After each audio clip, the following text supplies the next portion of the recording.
Hello students, welcome to Shweta Yadav Tutorials. Please like and subscribe my channel and hit bell icon for more updates.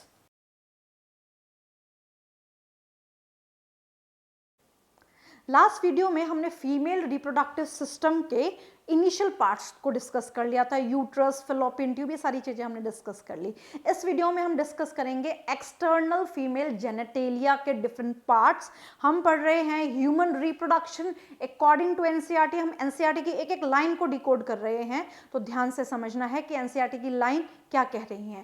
This is the diagram of NCERT and this diagram represent external female genitalia. What does it includes? External female genitalia में क्या क्या होता है? External female genitalia includes mons pubis, it includes mons pubis, it includes clitoris, it includes labium minora, labium majora, vaginal orifice and vagina, anus, cervix, rectum, ये सारी चीजें दूसरे part की हैं। ये मेजर पार्ट जो हम पढ़ेंगे एक्सटर्नल फीमेल जेनेटेलिया में। अब एक्सटर्नल फीमेल जेनेटेलिया में सबसे इंपॉर्टेंट होता है लेबियम मेजोरा। लेबियम मेजोरा ये वाला पार्ट है, और ये जो लेबियम मेजोरा वाला पार्ट है ये वो पार्ट होता है जो मॉन्स प्यूबिस के नीचे होता है, यानी कि मॉन्स प्यूबिस इस तरीके से पार्ट होता है और उसके नीचे जो पार्ट स्टार्ट होता है that is labium majora. This labium majora is a fold of fleshy tissue. This fold of fleshy tissue having external hair follicles and internally they don't have hair. Internally यहाँ पे hair present नहीं होते। Labium majora surround करता है urethral orifice को और vaginal orifice को। ये यूरेथ्रल ओरिफाइस को और वेजाइनल ओरिफाइस को सराउंड करता है। लेबियम मेजोरा के अंदर आता है labium minora. Labium minora is a fold of pair tissue. Labium minora क्या है? It is a fold of pair tissue. जो ब्लैक कलर का पार्ट यहाँ पे दिखाई दे रहा है दिस इज माइनोरा। ये फोल्ड है, यानी कि दो इधर और दो इधर, यानी कि पेयर्ड फोल्ड है। अब ये जो पेयर्ड फोल्ड है ये इस तरीके से एक एरिया में मिड लाइन में आके ज्वाइन हो जाते हैं and what they form? They form fourchette. What they form? They form fourchette. तो माइनोरम क्या बनाती है? फोर्चेट का फॉर्मेशन करते हैं, क्योंकि पेयर टिश्यू के फोल्ड्स हैं, और जब ये पेयर टिश्यू के फोल्ड्स जुड़ते हैं तो यहाँ पे दो ये और दो ये टोटल 4 लेयर बन जाती हैं। Next is clitoris. Clitoris is this particular part. It is a finger-like structure and this structure is homologous to the male penis, and this is also made up of erectile tissue. ये भी किससे बना है? Erectile tissue से बना है। So what is clitoris? Clitoris is a finger like structure and it is made up of erectile tissue. जो clitoris है उसके टिप को क्या बोला जाता है? जैसे पिनस की टिप को बोला जाता है ग्लैंस पिनस, उसी तरीके से क्लाइटोरिस टिप को बोला जाता है ग्लैंस क्लाइटोरिस। अब हम यहाँ पे दो इंपॉर्टेंट बात करेंगे। जब हम बात करते हैं फीमेल एक्सटर्नल जेनेटेलिया की, तो फीमेल एक्सटर्नल जेनेटेलिया में लेबियम माइनोरा, मेजोरा, क्लाइटोरिस ये सारी चीजें आती हैं।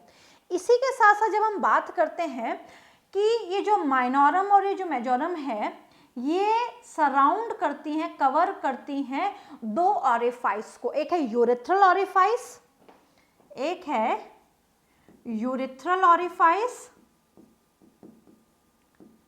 यानी कि यूरेथ्रल ओपनिंग, और एक है वेजाइनल ओपनिंग, वेजाइनल ओरिफाइस। अब फीमेल में यूरेथ्रल यानी कि यूरिन को एलिमिनेट करने की ओपनिंग अलग है और वेजिनल ओपनिंग अलग है, और इन दोनों को सराउंड करती है लेबियम मेजोरा। इन दोनों को सराउंड करती है लेबियम मेजोरा। अब ये जो यूरेथ्रल ऑरिफाइस के नीचे जो वेजाइनल ऑरिफाइस है, ये वेजाइनल ऑरिफाइस कवर्ड रहता है मेम्ब्रेन म्यूकोसल लेयर से, and this membrane mucosal layer is known as hymen. इस मेम्ब्रेन म्यूकोसल लेयर को क्या बोलेंगे? इसको बोलेंगे hymen. Partially it is covered and this partial covering of the membrane is known as hymen. ऐसा बोला जाता है कि हाइमन वर्जिनिटी को इंडिकेट करता है। अगर कोई फीमेल वर्जिन है तो उसमें हाइमन लेयर प्रेजेंट होगी, but this is not the actual indicator because hymen get rupture because of several reasons. Hymen rupture बहुत सारे कारणों से हो सकता है।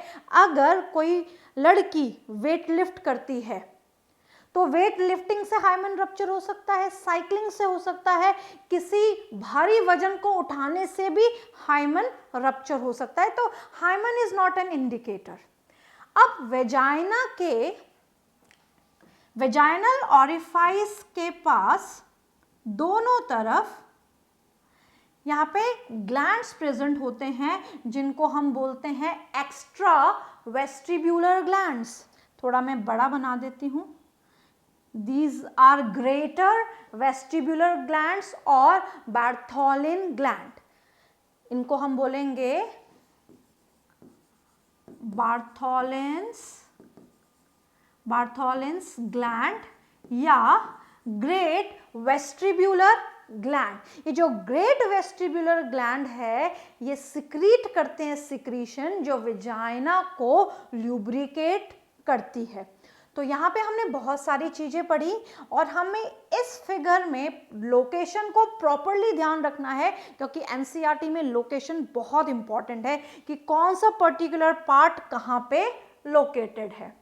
नेक्स्ट हम बात करेंगे मेमोरी ग्लैंड्स के बारे में। This is the diagram of the memory glands of the NCERT. अब मेमोरी ग्लैंड किसका फीचर होता है? Memory gland is the feature of primates यानी कि मैमल्स का फीचर है। मैमा वर्ड जो है वो आया है मेमोरी ग्लैंड से। अब जितने भी मैमल्स हैं सभी में मेमोरी ग्लैंड्स होते हैं, बट जब हम बात करते हैं फंक्शनल मेमोरी ग्लैंड्स की तो फंक्शनल मेमोरी ग्लैंड्स होते हैं फीमेल्स में and they are responsible for the secretion of milk. ये मिल्क सिक्रीशन ग्लैंड्स हैं। जो मिल्क सिक्रीशन ग्लैंड्स हैं that is the memory glands, ये दो चीजों से बने हैं। So memory glands are made up of a variable amount of fat and glandular tissue। ये ग्लैंड्यूलर टिश्यू से बने हैं और फैट के वेरिएबल अमाउंट से बने, यानी कि मेमोरी ग्लैंड्स में फीमेल्स में फैट का जो अमाउंट होता है दैट इज वेरिएबल। अब यहाँ पे हमें दिखाई दे रहा है कि ये है फैट जो मेमोरी ग्लैंड्स में प्रेजेंट है और जो टिश्यूज हैं मेमोरी ग्लैंड्स के वो किससे बने हैं।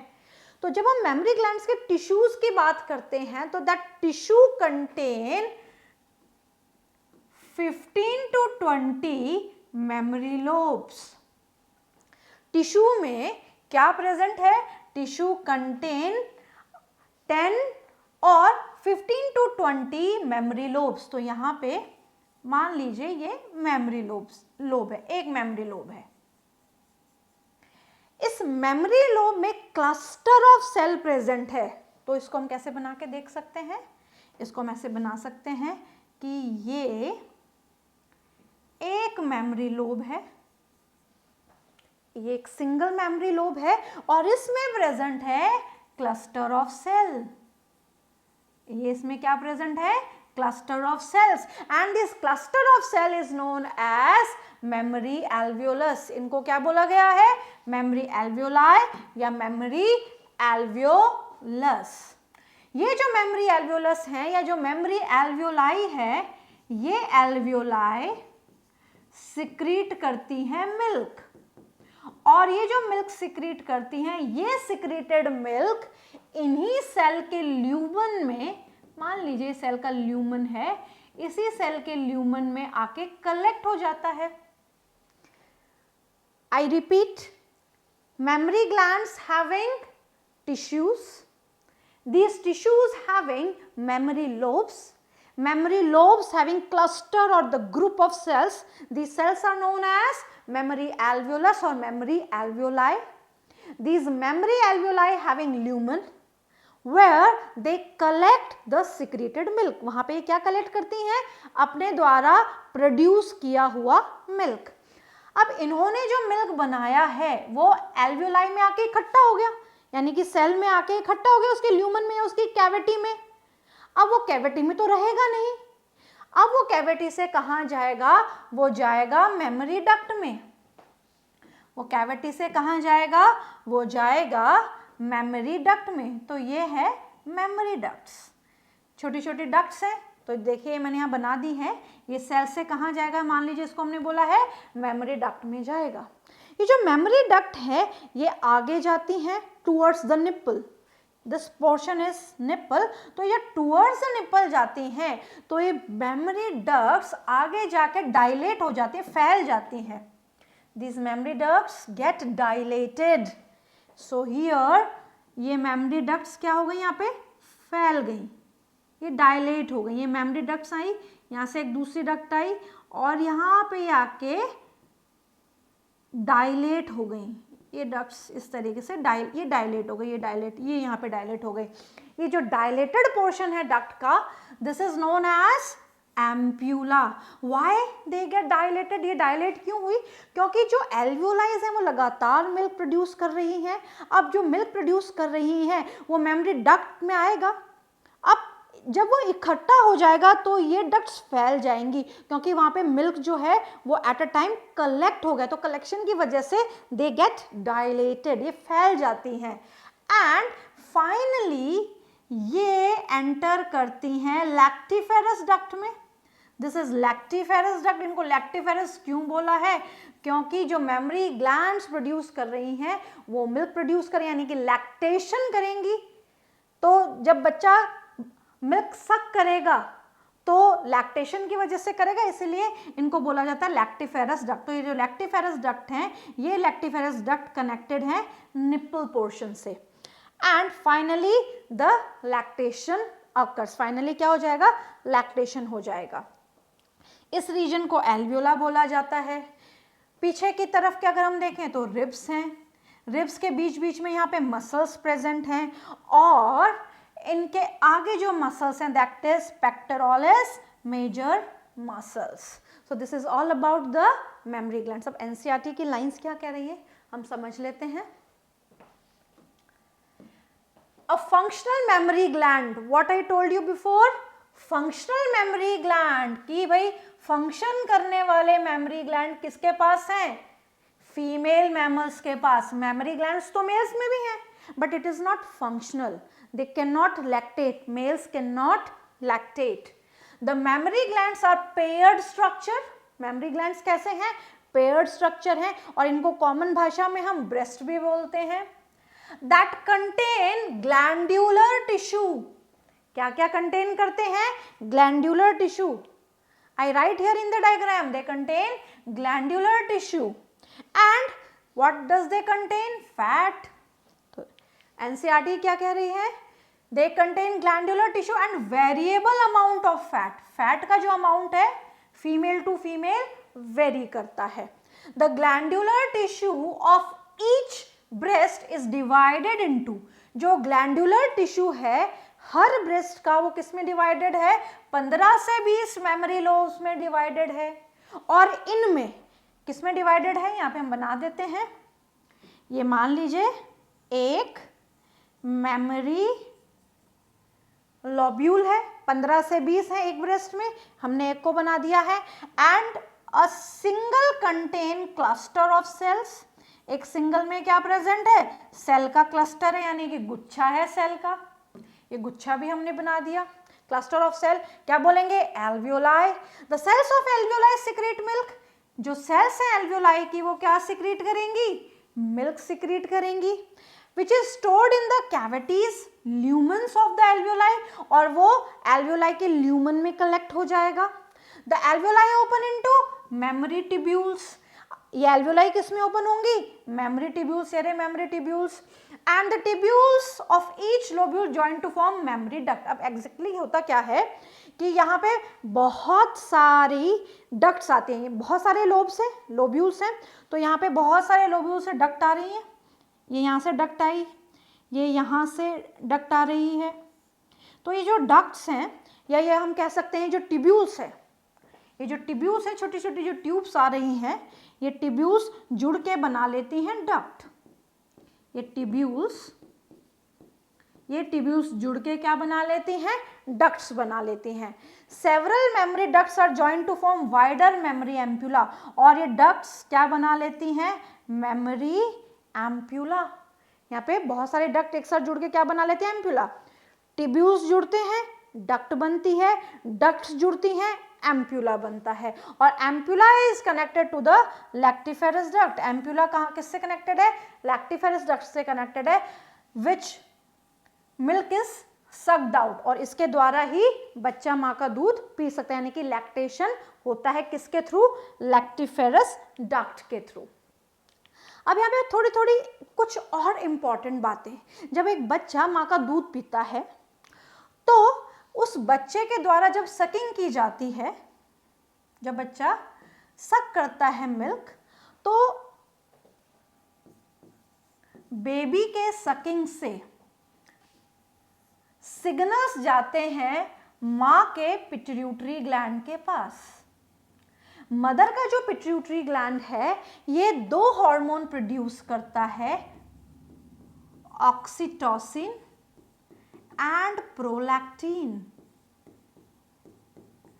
अब हम पहले बात करेंगे ऑक्सीटोसिन की। बच्चे ने सक किया, सेंसरी सिग्नल्स गए पिट्यूटरी ग्लैंड्स के बाद, हाइपोथैलेमस के पास जाएंगे पहले, क्योंकि हाइपोथैलेमस ही पिट्यूटरी को रेगुलेट करता है, वो उसका मास्टर है। मास्टर के पास गए, मास्टर ने भेजा पिट्यूटरी के पास, पिट्यूटरी ने क्या कहा? सिग्नल्स दोबारा से भेजे, सिग्नल्स आए मेमोरी ग्लैंड्स के पास, और ये ऑक्सीटोसिन की वजह से ये जो मेमोरी ग्लैंड्स है ये शुरू करेंगे लैक्टेशन, और लैक्टेशन शुरू होगा जस्ट आफ्टर द बर्थ, यानी कि बच्चे के जन्म के तुरंत बाद लैक्टेशन शुरू हो जाएगा, और करवाने में कौन मदद करेगा?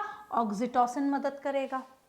अब जो मेमोरी ग्लैंड्स हैं उनकी एल्वियोलाइज सारे दिन काम कर सकें, सारे दिन मिल्क प्रोड्यूस कर सकें, मिल्क सिक्रीट कर सकें, क्योंकि जो बच्चा पैदा होता है वो 6 महीने तक माँ के दूध पे निर्भर रहता है। तो एल्वियोलाइज के ल्यूमन में लगातार मिल्क जो है भरा रहे, उसके लिए कौन मदद करता है? प्रोलैक्टिन मदद करता है। तो ये दोनों हार्मोन्स मिलके लैक्टेशन में मदद करते हैं।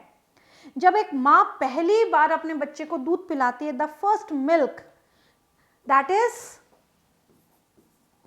कोलेस्ट्रम, या हम ये भी कह सकते हैं कि कुछ इनिशियल डेज में जो मिल्क का सिक्रीशन होता है उसको हम कहते हैं कोलेस्ट्रम, वो 1 से 3 दिन का भी हो सकता है। And this colostrum contain a special antibody that is IgA, और ये IgA एंटीबॉडी बच्चे की इम्यूनिटी को स्ट्रॉन्ग करती है और बच्चे की इम्यूनिटी को डेवलप करती है। इसलिए डॉक्टर ये प्रिस्क्राइब करते हैं कि माँ का दूध बच्चे को पिलाना ही चाहिए, क्योंकि उसमें स्पेशलाइज्ड एंटीबॉडी है।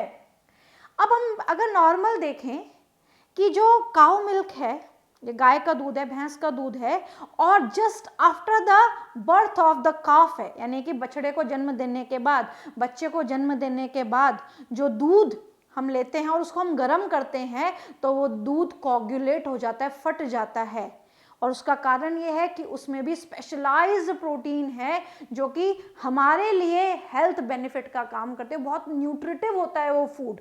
तो कोई भी मैमल ले लें हम, तो हर मैमल जो मिल्क प्रोड्यूस करता है बच्चे के जन्म के बाद वो न्यूट्रिएंट रिच होता है। सो this is all about the lactation mammary glands, यानी कि फीमेल रिप्रोडक्टिव सिस्टम यहाँ पे खत्म हो जाता है।